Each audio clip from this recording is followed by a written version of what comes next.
dalkaygii dalku waa dalkaygii dadku waa dadkaygii duugayga noloshana cidan uga dambeeyo ina doorkan laytan duruufii dhacay baray duugayga noloshana cidan uga dambeeyo ina doorkan laytan duruufii dhacay baray damaciya hinaasiyo dirqimaaha noloshee damaciya hinaasiyo dirqimaaha noloshee ninka taa dareensani dibawliqa candhuufta oo dibnaacee la raamsado ninka taa dareensani dibawliqa candhuufta oo dibnaacee la raamsado nikaan daris wanaagiyo inaan laba dal noqoniyo samuhu aanu deeqino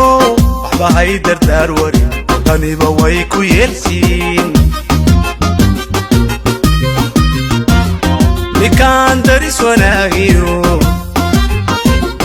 inaan laba dal noqoniyo samuhu aanu deeqino waxba hay danaynine cirka sare bar soo dumiyo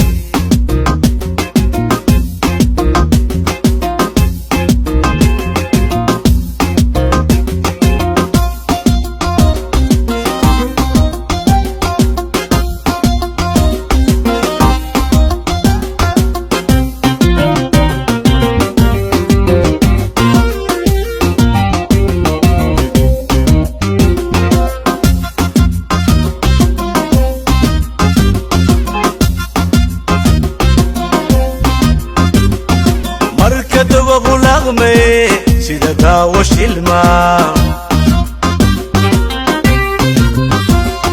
marka dababu laqme sida daawo shilma dabku kala eryaayo cayayaanka duudkiyo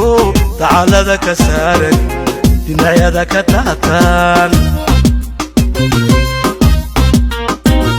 dabku kala eryaayo cayayaanka duudkiyo dacalada ka saaran dhinacyada ka taataan digsiba hadduu karo daboolka iska qaadaye digsiba hadduu karo daboolka iska qaadaye nin xajiinu dibad baxay hadalladu daldalay dayl qaab ma gulba soo booqatay ilaha dhaqaaleed jamhuuriyadda Djibouti bal inooga waran booqashadaada guud ahaaneed maxay salka ku haysaa horta waxay salka ku haysaa laba dal oo walaalo jaaraho hawlihii dhaga dhaxay iskaashiga sax nabadgelyada ugu horeyso sax dhaqaalaha in loo kobciyo ugu horeyso marka inuu nabad iyo iskaashi iyo wada qabsi iyo horumarin lagu bedelo ayaa la wadaa sax boqolka sano soo socda Afrika dhammaan waxay u guuraysaa aragtida marka intaa in la xoojiyo oo daayirtiinan qoladeen hore buuq iyo dagaalo waxaan ku gownaa loo maskaxda loo safeeyo lagu bedelo iskaashi ee walaatiniin maxaanu qabanaa inagoo kala xada inagoo kala baasaboor annagu waxaan dhahnaa inagoo kala midaba haddana isku mid kuwa kala midabka caddaanka madowga iskaashaday oo kala midab isku mid Afrikada waa isku midab isku dhaqan meel caadooyinka diinta kala yar duwan marka khayraadkooda wadaagtaa inaguna isugu dhownahay taa waa xoojinayna fisha dheer baan kala leenahay mashaariicdan aan soo maray way aragnimadan ku qaadanayna hadday tahay zoonka hadday tahay dhaamkan waxaad eegaysaa wixii bini'aadmu hore u mariyay cibra laga qaata annagu technicians bani oo specificationka iyo salo sayba laakiin waxa fikirkiisu u hirgalay imka carta iyo Djibouti isku xirayeen ma bariga hore magaalo kale fog baan jiray bariga hore carta iyo Djibouti kala ahay sax waa dhow waa isku mid wad ka qadin waatan si oo isgaadhay kolka way araga dhismaha iyo horumarka la sameeyo iyo waxyaalaha la suurtageliyey waa aragnimo la kororsanaya marka dal walba marka aad siyaarato waxbaad kororsanaysa ka ku yimaadaa waxba ka kororsanaya dee marka waxaan arkaynaa maanta buurihii waa coodee la dhisay oo biyo laga qabtay dhagaxii madoobaadee lagu dhiman jiray markaad marayso ilaa hore ku dhaafay yaad ku haraadina lahaa oo laleeyahay intaasoo malyuuno biyaa la dhigaya oo beeraha laga qodaya oo xoolaha laga naaxinaya waa dhow dee waa fikir soo kordhay iyo aqoon kordhay waa aragnimo aad iyo aad bay dowladda joogto mahadsantahay mudan madaxweyne adigu markii aad joogtay ereyadan weeca iyo maanta isbedelka maxaa kaaga muuqda ka sheegay xaaji calow dee waxaa hore meeshan Djibouti waa barigaare waa meeshan ku noolaa dhan walba waan u qaaday weecaha odhan dooraan tegay tajaro halka barigaare dee meel baa la gargaari jiray dee dhul horumar waa boqol waa mid sano waa 50 sano dheeraad 40 sano wey horumar inankii dhashay 40 sano ka hor intuu laga reer buulay Soomaa uu talanaya waa madax dee dalku ma tadawur buu sameeyey takala reeju dana si bilay Afrika ma jiro dal 40 sanadood nabad ah oo la madaxweyne qudus bedeleen oo inta aanu system ka qaldamin Afrika inqalaab baa sharaxda kaca way islaayaan way buuqaan kolba inta taan baa dunto dib loo qabta iyagu waxay ku rooyihiin waxa waa meel yar oo aan dhir lahayn oo aan xoolo lahayn haddana Afrika badankeedu iyaguna weel waxa tishaan Afrika oo dhan ay u soo shaqo tagto iyagoo aqal waxay nagu yiraahdaan waxaanu haynaa zoonka xorta ugu weyn Afrika babliishka ugu yar waanu leeyahay Afrika marka waxay babliishka waa entrepreneurs aba misr aqlad ku shaqeynaya inuu bixiyey inteeda badan Turki bay ahaayeen Djiboutina way ka qayb gashay laan goobaalay biyo xidheenkayga waxa loo bixiyey walaaltinimada yaa lagu xoojinayaa Turkida iyo Djibouti haddaan farsamada lagu sameeyaan in yarnii galo biyo xidheenka wuxuu qabanayaa 14 malyan iyo 500 kilomitir kiib 2 malyan lama isticmaalayo inta hoosta inta lama isticmaalayo waa inta saruun 12 malyan baa la isticmaali karaa waxa loogu talagalay inay dirta qaranta kolkay timaado ilaa dayrta ilaa madgaran guga ay gaadhaan oo isbedilaan kolka markii ugu horeysay waxa loogu talagalay magaalada Djibouti sidaad ogtiin waxay ku fadhidaa dhul hoose baday ka hooseysa qayb waa kii kolku daad weyn yimaado magaalada Djibouti qaybteed buu qaadi jiray daadku kolka naga xidhaa la yiri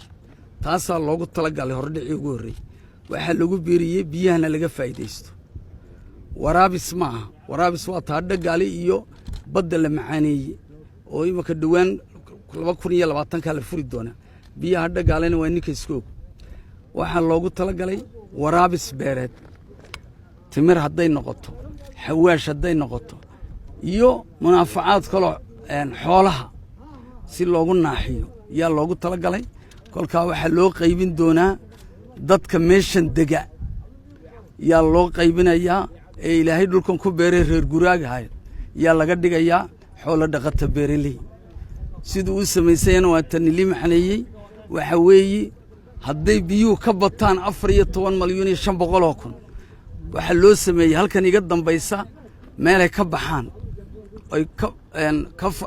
laga furo oo dixdii dib loogu celiyo kolkaasi waa mashruuc weyn gabagabu xaqii dhaamka ku dhow yahay waxa hadhay mashruuciyadii beerihi iyo wixii oo dhan baa hadhay deestaas isku daba joog ahaanaya waa mashruucii ugu horeeyay daam intan leeg ee Djibouti laga sameeyo waxa yara muuqataa imika dhagxaan baynu taaganay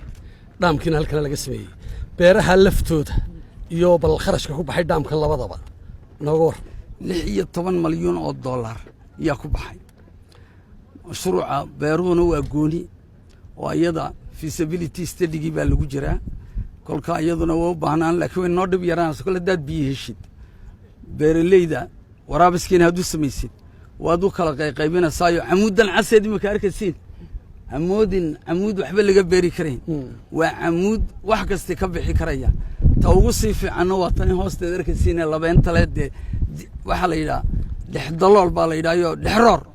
yaa la yiraahdo amuudi waxa weey alifiyam ku soo qaado waa labeenti halkan aad ka beeri kartaa halkan casna geed weyn aad ka beeri kartaa timir iyo ku fiicantahay iyo xawaashka iyo ku fiicantahay iyo xoolo naaxista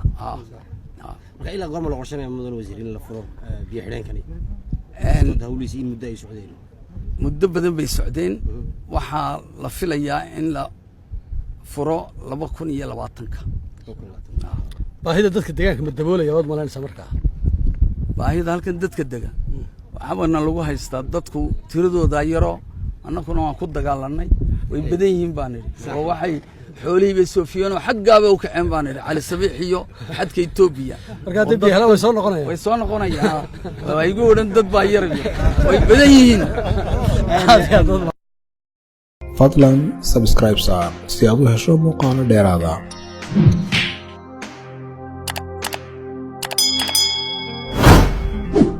sidoo kale waxaad nagala socon kartaan barta aanu ku leenahay Facebook-ga fadlan si aad ugu xidhnaato like saar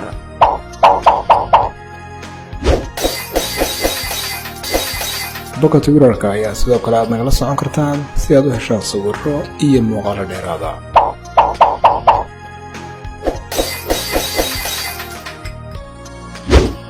muuqaalo qoraallo iyo sawirro dheeraada waxaad kala socon kartaan mareegaha www.somalilandnation.com ama www.madaxtooyada jsl.com